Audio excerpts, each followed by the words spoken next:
హెచ్కేలు గ్రంథ ధ్యానాలు మనకెంతో మేలుకరంగా ఆశీర్వాదకరంగా ఉన్నాయి. కాబట్టి ప్రతివారు ఎంతో ప్రయోజనాన్ని పొందుతున్నారని నమ్ముచున్నాం. ఈ దినం కూడా హెచ్కేలు గ్రంథములో నుండి 40వ అధ్యాయం, హెచ్కేలు గ్రంథం 40వ అధ్యాయం మొదటి నుండి 4 వచనాలు చదువుకుందాం. హెచ్కేలు గ్రంథం మొదటి నుండి 4 వచనాలు. మనము చెరలోనికి వచ్చిన 25వ సంవత్సరము మొదటి నెల 10వ దినమున, అనగా పట్టణము కొల్లపోయిన 14వ సంవత్సరమున, ఆ దినమునని యెహోవా హస్తము నా మీదికి రాగా, ఆయన నన్ను పట్టణమునకు తోడుకొని పోయెను. దేవుని దర్శన వశుడనైన నన్ను ఇశ్రాయేలీల దేశములోనికి తోడుకొని వచ్చి మిగుల ఉన్నతమైన పర్వతం మీద ఉంచెను. దానిపైన దక్షిణపు తట్టున పట్టణము వంటిదొకటి నాకు అగపడెను. అక్కడ ఆయన నన్ను తోడుకొని రాగా ఒక మనుషుడుండెను. ఆయన మెరయుచున్న ఇత్తడి వలె కనబడెను. దారమును కొలకర్రయు చేత పట్టుకొని ద్వారములో ఆయన నిలువబడి ఉండెను.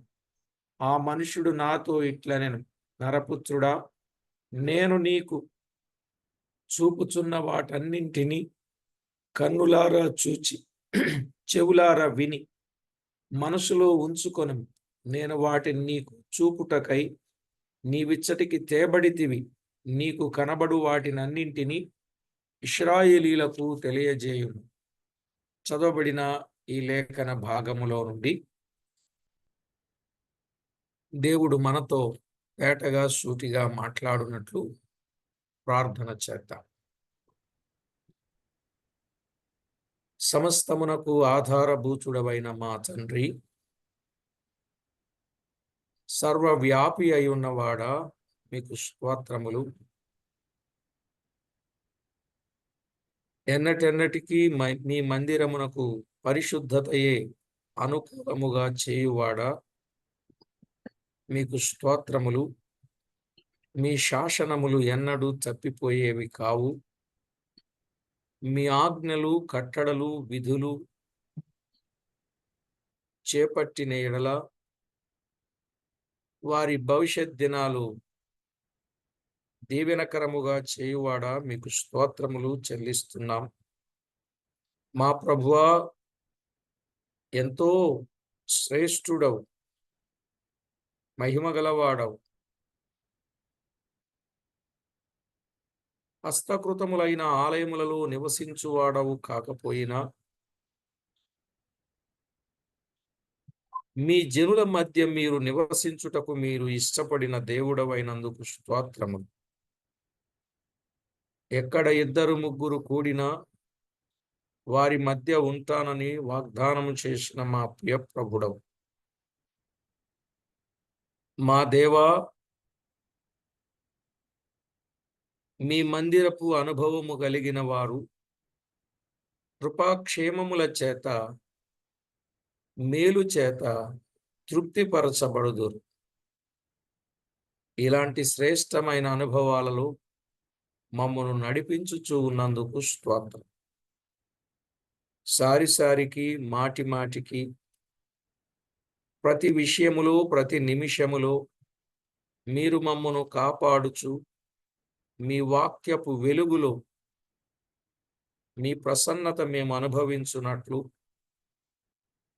మా పట్ల మీరు చూపుచున్న ప్రతి కార్యమును బట్టి మీకు స్తోత్రము చెల్లిస్తున్నాం. మా ప్రభువా, పెందలకడని హెచ్కేలు గ్రంథము యొక్క ధ్యానాలు మా జీవితానికి మేలుకరంగా, ఆశీర్వాదకరంగా,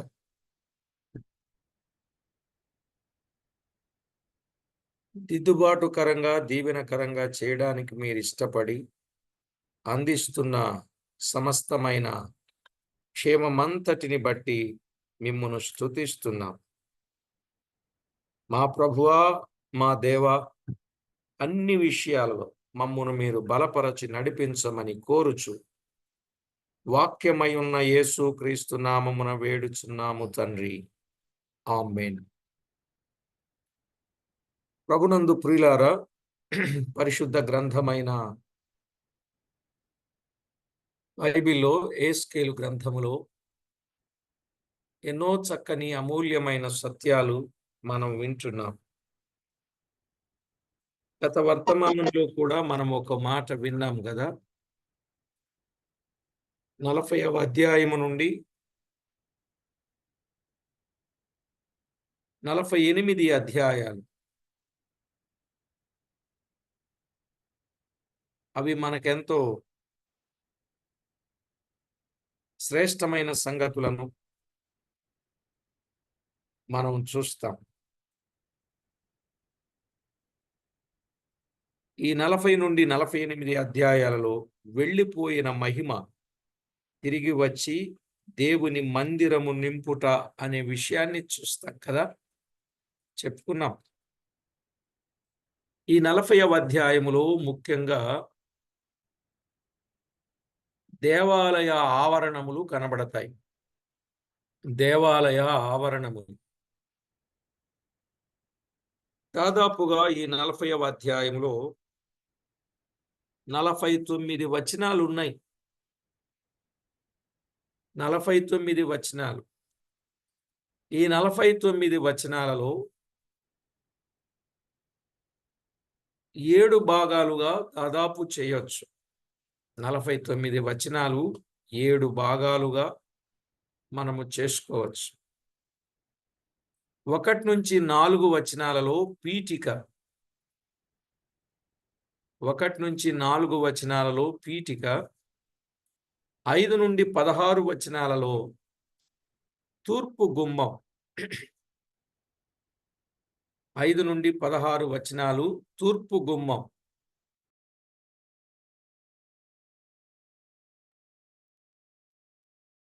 17 నుండి 27 వచనాలలో వెలుపటి ఆవరణము గుమ్మములు, వెలుపటి ఆవరణము గుమ్మములు,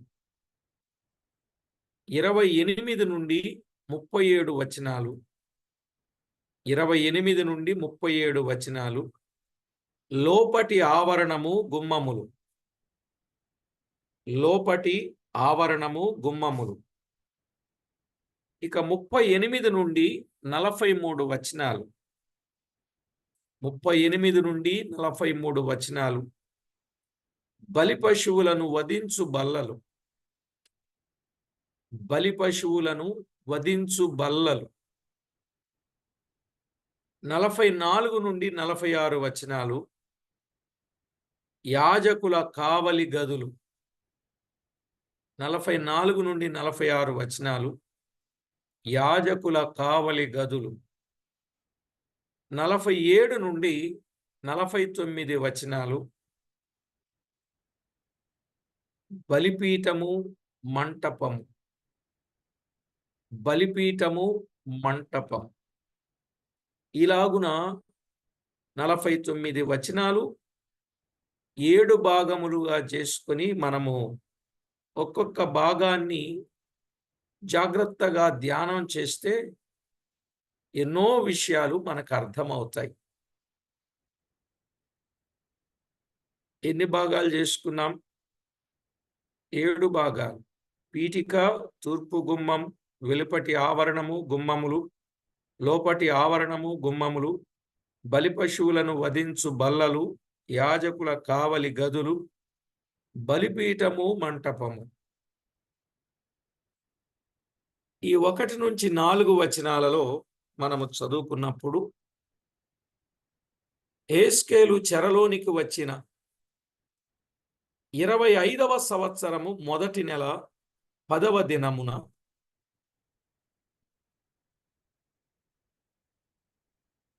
పట్టణము కొల్లబో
గమనించండి ప్రియులారా,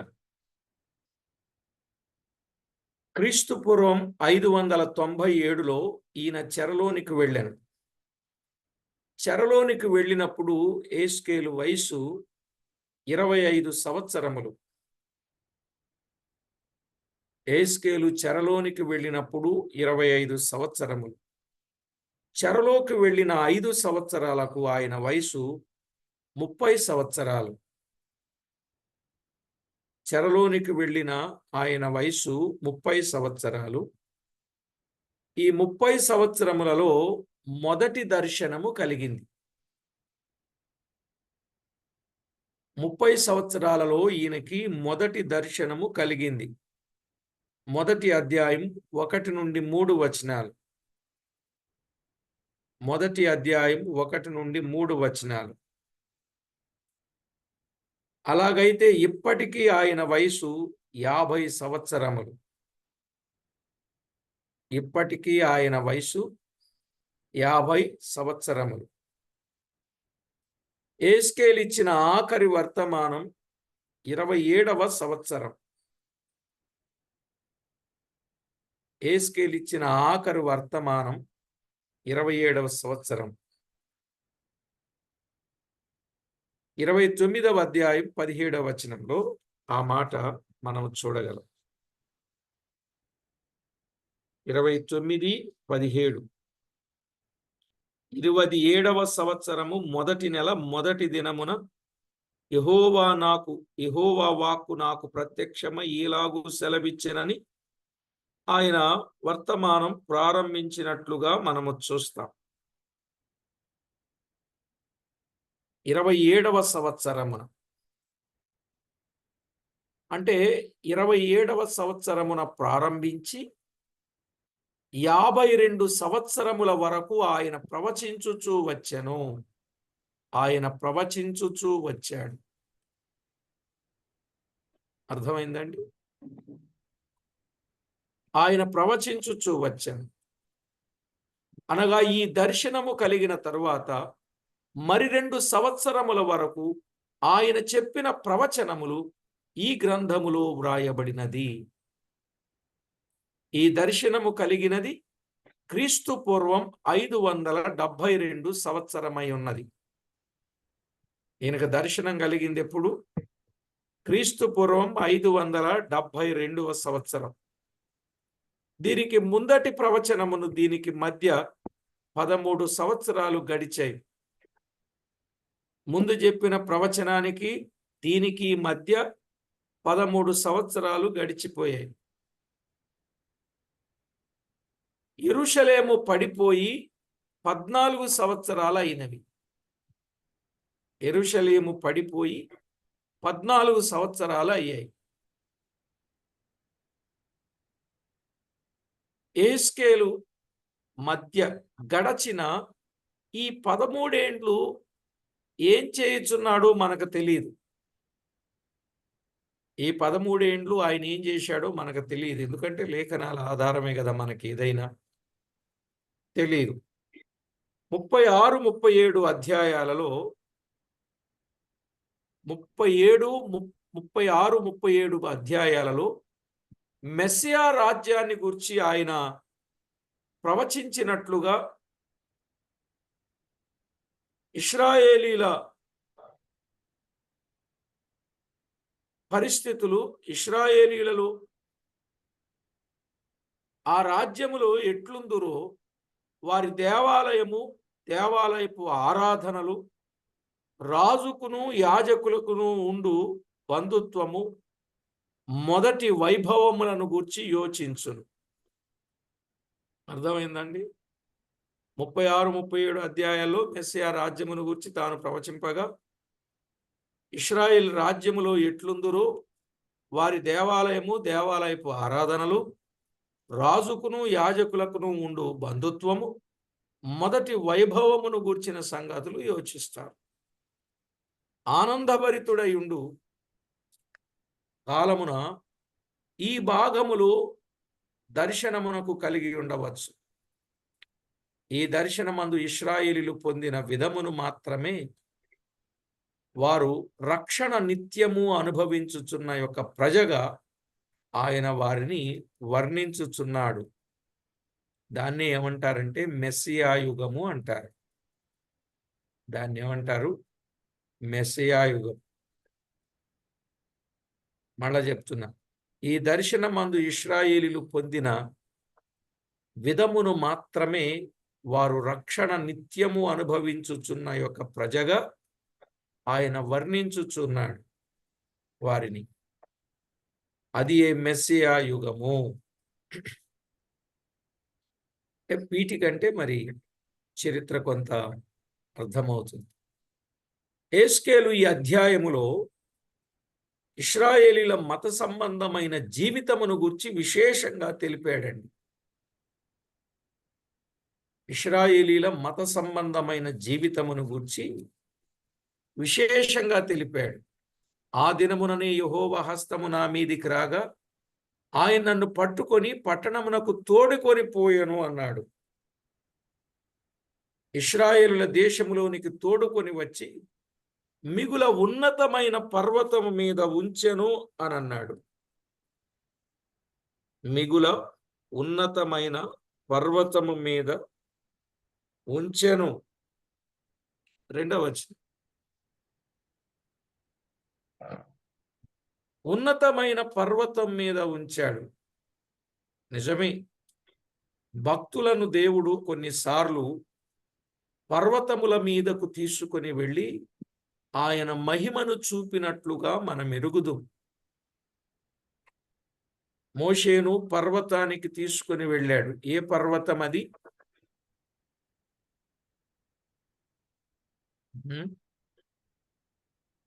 సీనాయి. నెబో పర్వతం. సీనాయి పర్వతం మీదకి తీసుకువెళ్ళి ఆజ్ఞలను ఇచ్చాడు. ఇక్కడ నెబో పర్వతం మీదకి తీసుకువెళ్ళి కనాను దేశమును చూపించినట్లుగా మనము చూస్తాం. ఆయన మహిమను చూపాడు. ద్వితీయోపదేశకాండం 34వ అధ్యాయం 1 నుండి 3 వచనాలు. ద్వితీయోపదేశకాండం 34వ అధ్యాయం 1 నుండి 3 వచనాలు. అలాగే యోహాను ఉన్నాడు. ఆయనను ఎత్తైన గొప్ప పర్వతం మీదికి కొనిపోయి దేవుని మహిమ గల యెరూషలేమును చూపించాడు. ప్రకటన గ్రంథం రాసిన యోహాను ఉన్నాడే, ఆయనకు ఎక్కడికి తీసుకొని వెళ్ళాడు? ఎత్తైన గొప్ప పర్వతం మీదికి కొనిపోయి దేవుని మహిమ గల యెరూషలేమును చూపించాడు. ప్రకటన గ్రంథం 21వ అధ్యాయం 10వ వచనం. ప్రకటన 21:10. ఇక దావీదైతే నేనెక్కలేని ఎత్తైన కొండ మీదికి నన్ను ఎక్కించుమని దేవుని ప్రార్థించాడు. నేనెక్కలేని ఎత్తైన కొండ మీదికి నన్ను ఎక్కించమని ప్రార్థన చేశాడు.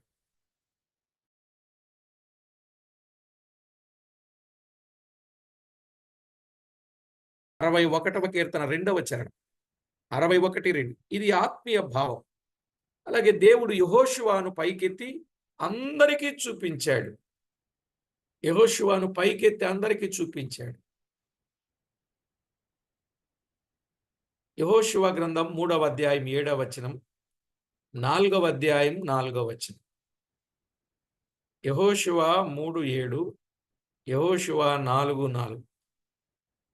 మోషేను గౌరవపరచినట్లు యెహోషువను కూడా గౌరవపరిచాడు దేవుడు. ప్రజలందరూ కూడా మోషేకి ఎలాంటి గౌరవం ఇచ్చారో యెహోషువకు కూడా అలాంటి గౌరవమే ఇచ్చారు. అయితే ఇక్కడున్న పర్వతము యెరూషలేములోని సియోను పర్వతం. ఇక్కడున్న పర్వతం యెరూషలేములోని సియోను పర్వతం. 17వ అధ్యాయం 23వ వచనంలో ఉంది ఆ మాట. 17:23. సియోను భౌగోళికముగా చూస్తే ఎత్తైన పర్వతమేమీ కాదు, భూమి మీద దేవుడు కలిగించే చర్యలను బట్టి చూస్తే అది అత్యున్నతమైన పర్వతం. అర్థమైందండి? సియోను భౌగోళికముగా చూస్తే ఎత్తైన పర్వతమేమీ కాదు, భూమి మీద దేవుడు కలిగించే చర్యలను బట్టి చూస్తే అది అత్యున్నతమైనది. ఇప్పుడు అత్యున్నతమైన పర్వతం ఏదండి ప్రపంచంలో?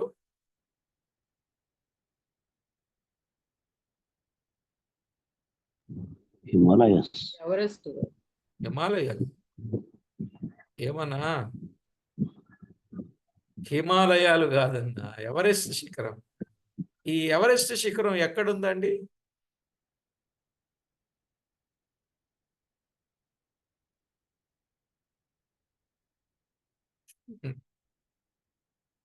ఎక్కడుంది? హిమాలయ పర్వతం. హిమాలయాలు. రేపు చెప్పండి నాకు.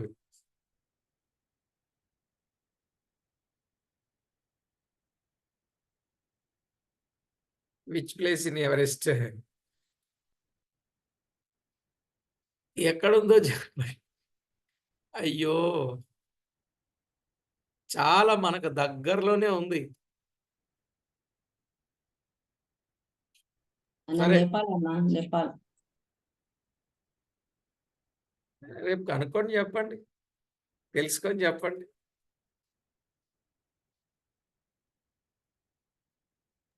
అన్న దగ్గర అంటే రాజమండ్రి కాదు కదా.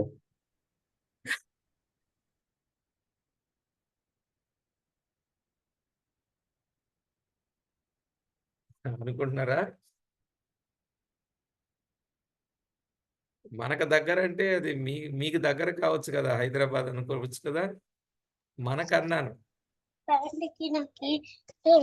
నేపాల్లో ఉందన్న. రైట్, అది ఎక్కడుందో చూడండి. ఓకేనా? నాకు రేపు చెప్పండి. ఇప్పుడు వద్దులేండి, మనకు దగ్గరలో అంటే మనం కూడా ప్రయాణం చేయొచ్చు ఈజీగా అక్కడికి అన్నట్టుగా. ప్రపంచం మనకు చాలా దూరంగా ఉంది, కానీ ప్రపంచంలో ఉన్న ఈ ప్లేస్ మాత్రం మనకు దగ్గరగానే, మనం కూడా ఖర్చు చేసుకుని ఈజీగా వెళ్ళి రావచ్చు అన్నమాట. అది దాని అర్థం. అలాగే రాజమండ్రిలోనూ హైదరాబాద్లో ఉందని అనకండి. రైట్, వినండి. ఇక్కడ పర్వతము అనే మాట క్రీస్తు రాజ్యానికి సూచన. పర్వతము అంటే క్రీస్తు రాజ్యమునకు సూచన. యెషయా గ్రంథం 2వ అధ్యాయం 2వ వచనం. యెషయా గ్రంథం 2వ అధ్యాయం 2వ వచనం. అంత్యదినములలో పర్వతముల పైన యెహోవా మందిర పర్వతము పర్వత శిఖరమున స్థిరపరచబడి కొండల కంటే ఎత్తుగా ఎత్తబడును. ప్రవాహము వచ్చినట్లు సమస్త జనులు దానిలోనికి వచ్చెదరు అన్నాడు. పర్వతము పైన అన్నాడు, పర్వతము పర్వత శిఖరము అన్నాడు. పర్వతము అంటే క్రీస్తు రాజ్యం అని అర్థం. అర్థమైందండి? పర్వతము అంటే క్రీస్తు రాజ్యం అని అర్థం. మీకా గ్రంథం 4వ అధ్యాయం 1వ వచనం. మీకా గ్రంథం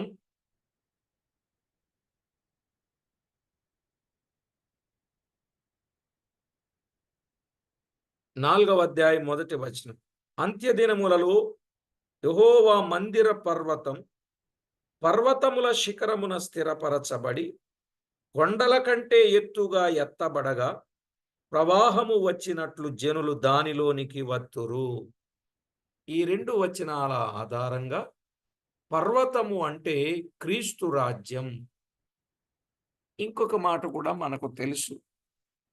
దానియేలు గ్రంథములో ఆ రాయి సర్వభూతలముల కంటే మహాపర్వతమాయను అని ఉంది కదా. ఆ రాయి సర్వభూతముల కంటే మహాపర్వతమాయను. దానియేలు గ్రంథం 2వ అధ్యాయం 35వ వచనం 44వ వచనం. చేతి సహాయము లేని రాయి వస్తుంది, ఈ 4 రాజ్యాలను పతనం చేస్తుంది. ఈ రాయి గొప్ప పర్వతం, మహాపర్వతం అవుతుంది, అంటే గొప్ప రాజ్యం అవుతుంది. అది క్రీస్తు రాజ్యం. ఇప్పుడు అర్థమైందండి, పర్వతము అంటే రాజ్యము అని. సరే, ఇక్కడ యెహెజ్కేలు గ్రంథంలో దానిపైన దక్షిణపు తట్టున పట్టణము వంటిది ఒకటి నాకు కనబడెను. అక్కడికి ఆయన నన్ను తోడుకొని రాగా ఒక మనుషుడుండెను. ఆయన మెరయుచుండు ఇత్తడి వలె కనబడెను. 3వ వచనం. యెహెజ్కేలు గ్రంథం 40వ అధ్యాయం 3వ వచనం. ఆయన ఎలా కనబడ్డాడట? మెరయుచుండు ఇత్తడి వలె కనబడెను అన్నాడు.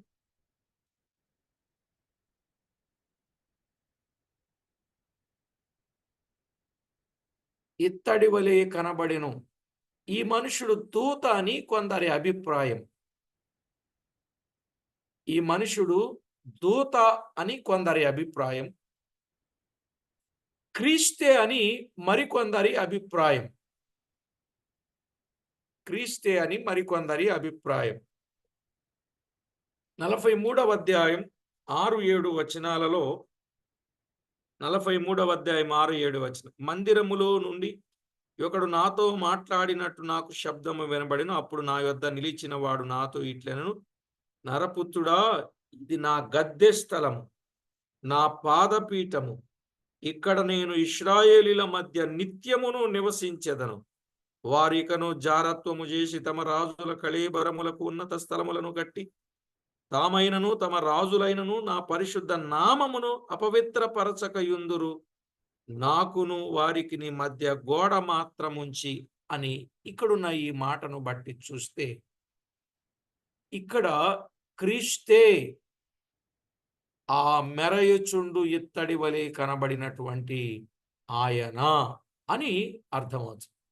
కొందరు దూత అంటారు, కొందరేమో క్రీస్తు అంటారు. కానీ ఈ వచనాన్ని బట్టి చూస్తే క్రీస్తే అని గ్రాహ్యమగుచున్నది.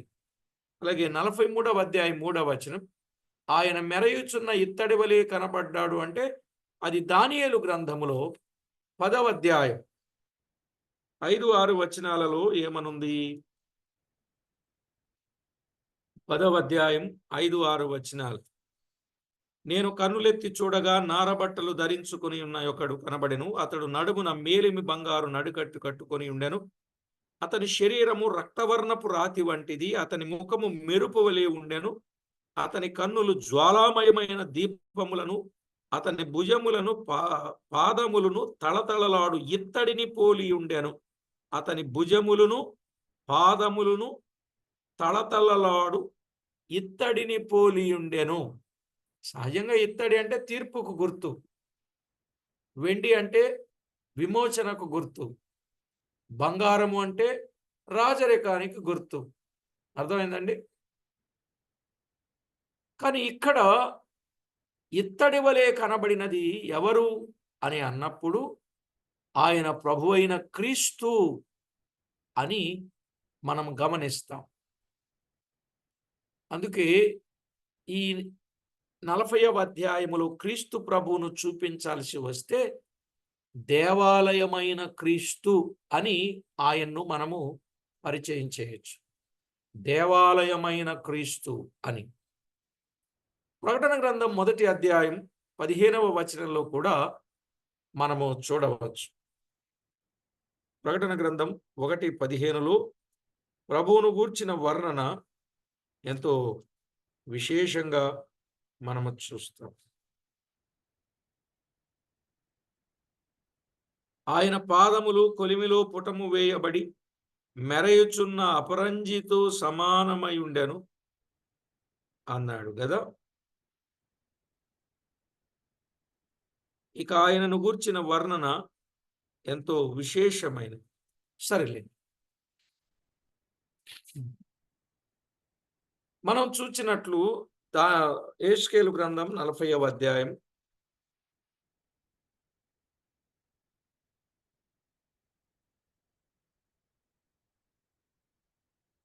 3వ వచనములో, ఆయన మెరయుచున్న ఇత్తడి వలె కనబడెను, దారమును కొలకర్రయు చేత పట్టుకొని ద్వారములో ఆయన నిలువబడి ఉండెను అన్నాడు.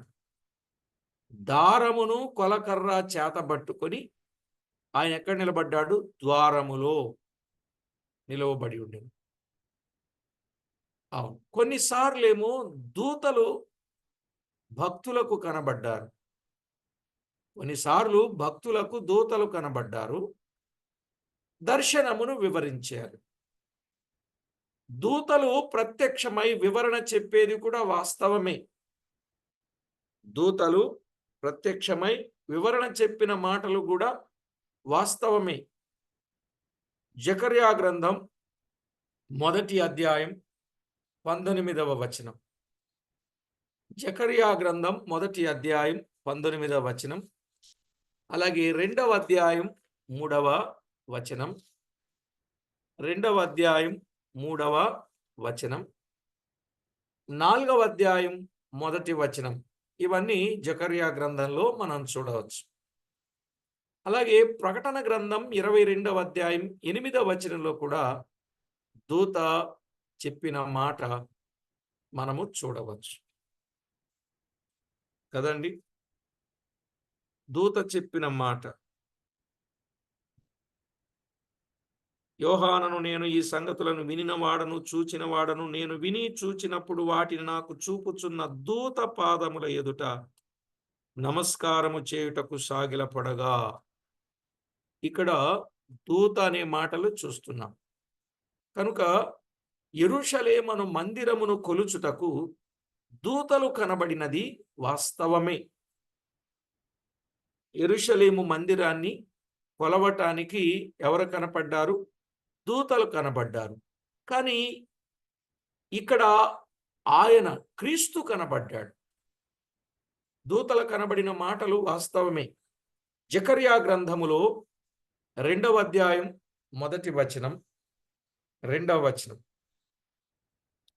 జకర్యా గ్రంథములో 2వ అధ్యాయం 1వ వచనములో మనము చూడవచ్చు.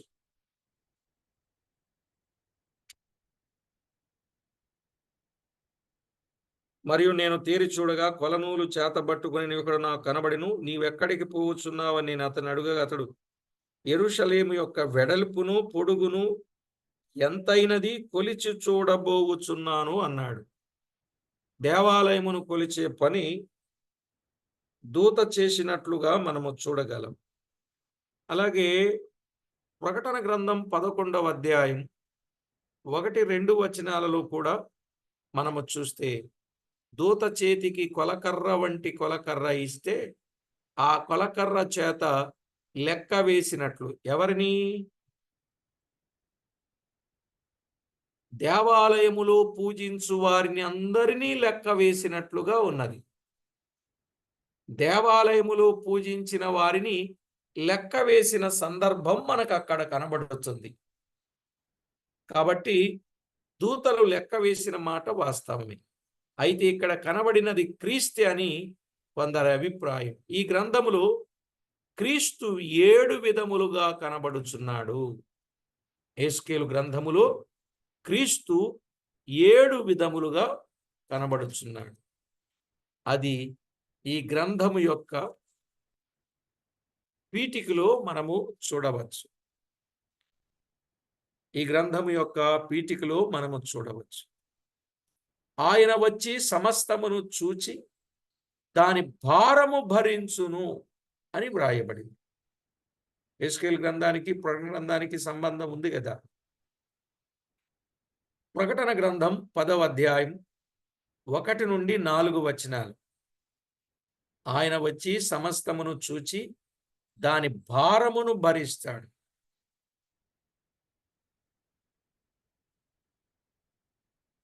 ప్రకటన గ్రంథం 10:1-4. కొలకర్ర అను పదము కొలత వేయుటకును క్రమశిక్షణ చేయుటకును కాపాడుకొనుటకును ఉపయోగించు సాధనము. కొలకర్ర అంటే కొలత వేయుటకును క్రమశిక్షణ చేయుటకును కాపాడుకొనుటకును ఉపయోగించు సాధనం. అది దైవ చట్టమును చూపుచున్నది. దీన్ని చూపిస్తుందండి. అది దైవ చట్టమును చూపించేదిగా మనము చూస్తున్నాం. చట్టమును చూపిస్తూ ఉంది. క్రీస్తు వచ్చి చేయు రాజ్య పాలన దైవ చట్టముతో కూడినది. క్రీస్తు వచ్చి చేయు రాజ్య పాలన ఎలా ఉంటుంది? దైవ చట్టముతో కూడినది.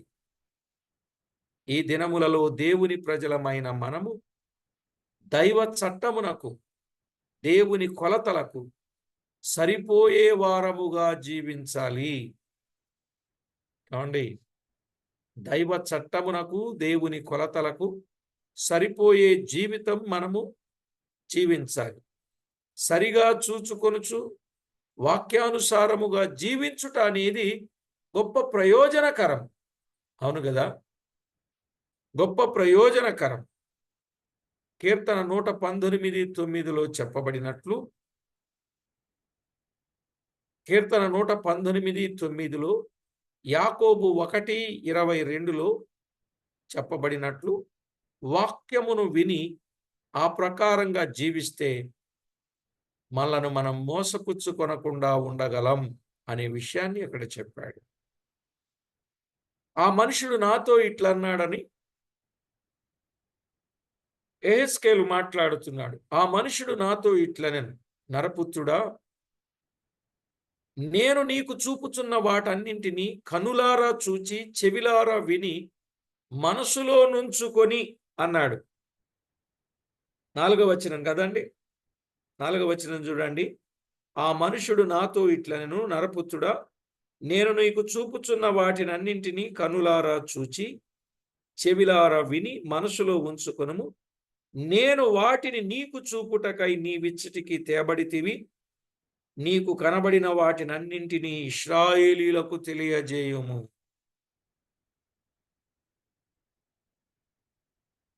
నేను నీకు చూపించిన అన్నింటినీ ఇశ్రాయేలీయులకు తెలియచేయము.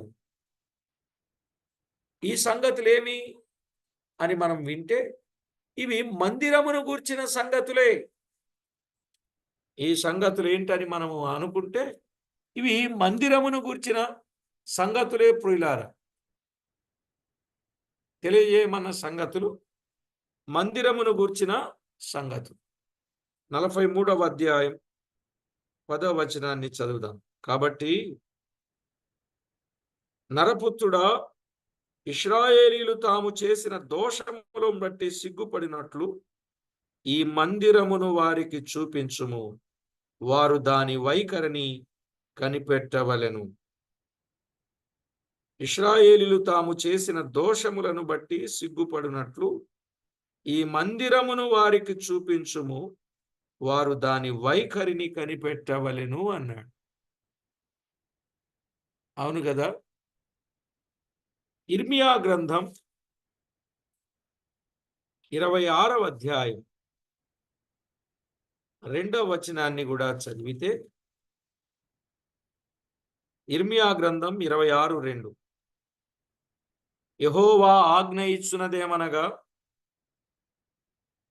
నీవు యెహోవా మందిరావరణములో నిలిచి నేను నీకాజ్ఞాపించు మాటలన్నింటినీ యెహోవా మందిరములో ఆరాధించుటకై వచ్చు యూదా పట్టణస్థులందరికీ ప్రకటింపుము. వాటిలో ఒక మాట అయినను చెప్పక విడువకూడదు అని ఇర్మియాకు తెలియజేసినట్లుగా చూస్తుంది కదా ప్రియులారా. అది ఎవరి కాలం? యోషియా కుమారుడగు యోధారాజగు యెహోయాకీము ఏలుబడి ఆరంభములో యెహోవా యొద్ద నుండి ప్రత్యక్షమైన వాక్కు ఇలాగు సెలవిచ్చినట్లుగా చూస్తున్నాం. సరే, ఏది ఏమైనా ఇప్పుడు తెలుపవలసిన సంగతులు దేనిని గూర్చి? మందిరమును గూర్చిన సంగతులు.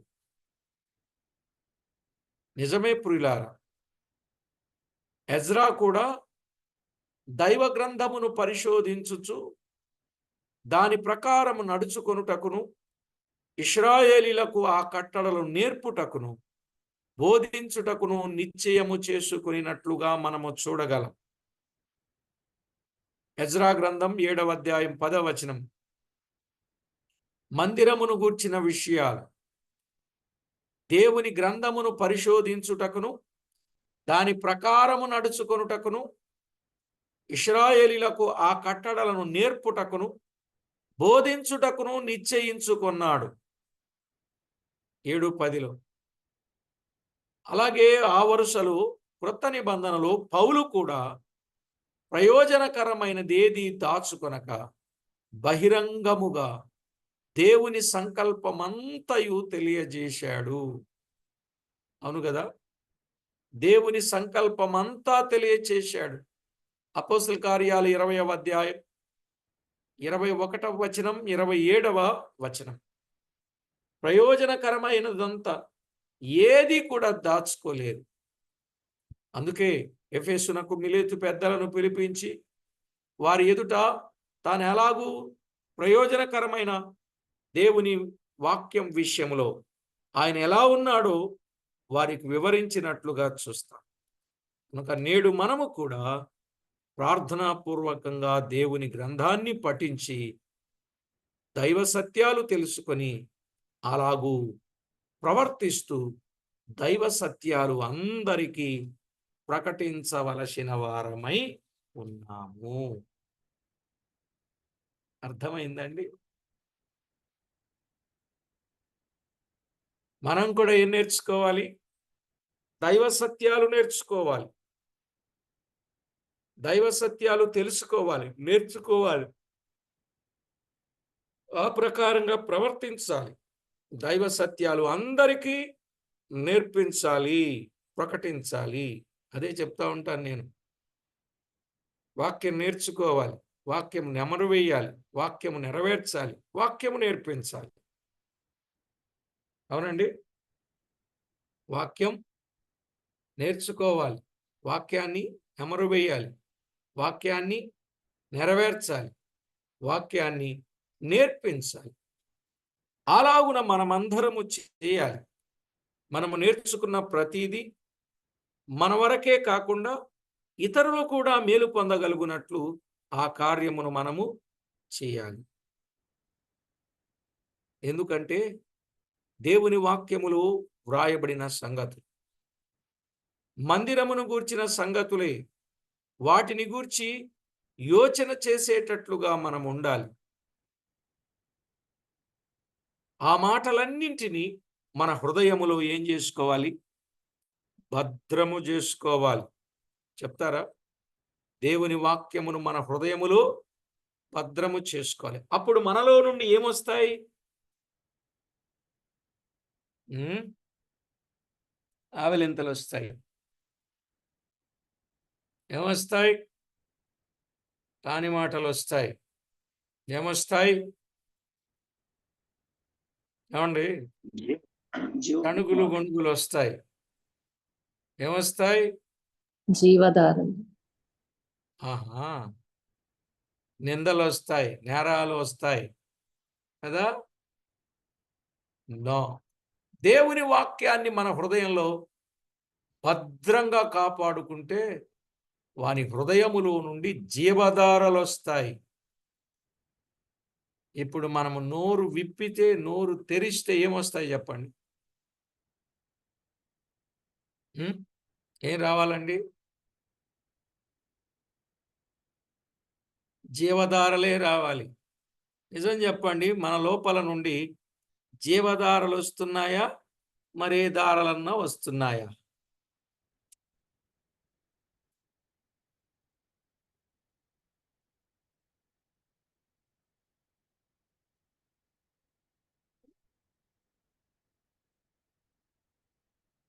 మొన్న ఎప్పుడో ఏదో ఒక వీడియో తారసపడి చిన్న పిల్లోడు ఒక యాంకర్ ఇంటర్వ్యూ చేస్తుంది.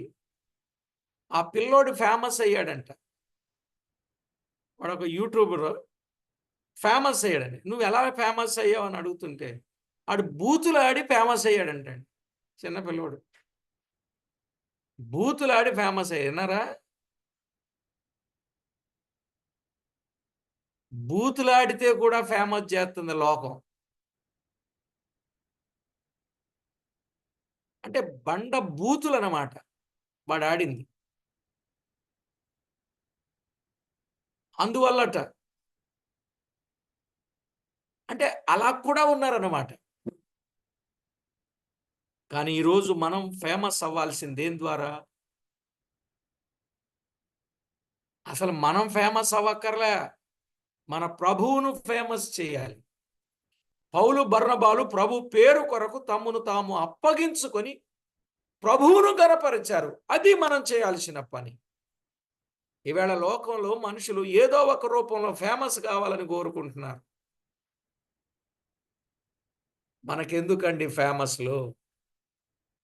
మనకెందుకండి ఫేమ్ అండ్ నేములు? మనకెందుకండి కీర్తి ప్రతిష్టలు?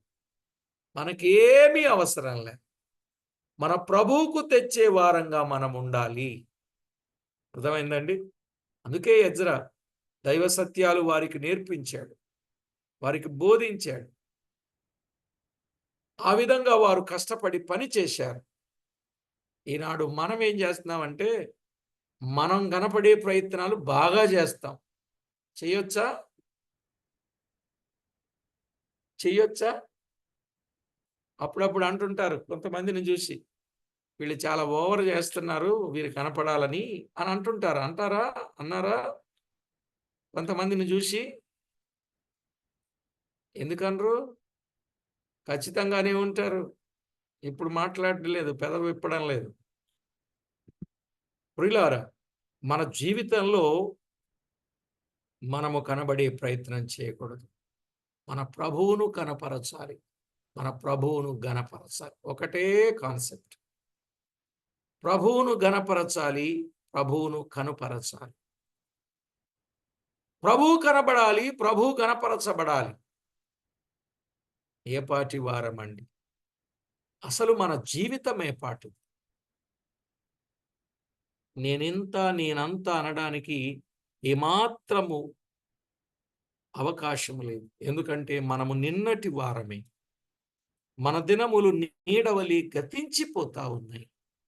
ఏ పాటి వారము? బ్రతికి ఉంటే ప్రభువు కొరకు నేను ఇది చేస్తాను, నేను అది చేస్తానని ఎంతో దీనంగా ప్రభు పాద సన్నిధిలో మాట్లాడవలసిన వారం, అంతే తప్ప దేనిని బట్టి మిడిసి పడడానికి అవకాశం లేదు. కాబట్టి ఈ విషయాలు గుర్తుపెట్టుకుందాం. దేవునికి ఎంతో మహిమకరంగా జీవిద్దాం. ప్రియులారా, తర్వాత పాఠం తర్వాత విందాం. ప్రార్థన చేసుకుందాం. ఆయన కొలకర్ర పట్టుకుని వచ్చినప్పుడు క్రమశిక్షణ చేయొచ్చు,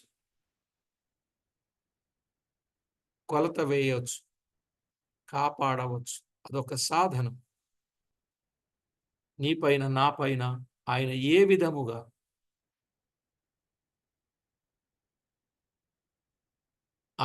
విధముగా మన పక్షంగా ఉన్నాడు. కొలత వేస్తున్నాడా భక్తి జీవితాన్ని? లేక క్రమశిక్ష చేస్తున్నాడా కొలకర్రతో? లేక కాపాడుచున్నాడా కొలకర్రతో? పరీక్ష చేసుకుని ప్రభువుకు మహిమకరంగా జీవిద్దాం. పరిశుద్ధుడవైన మా తండ్రి, మీ ఘననామానికి స్తోత్రములు. ఎన్నో సంగతులు వచనములలో నుండి మేము వినడానికి కృప చూపారు. విన్న సంగతులన్నీ అర్థం చేసుకొని మీకెంతో మహిమకరంగా జీవించే గొప్ప కృపనిమ్మని కోరుచు మా ప్రభువు మా రక్షకుడునైన యేసుక్రీస్తు అమూల్యమైన నామమున స్తోత్రము చెల్లించి ప్రార్థించి వినియులమై వేడుచూ ఉన్నాము తండ్రి. ఆమేన్.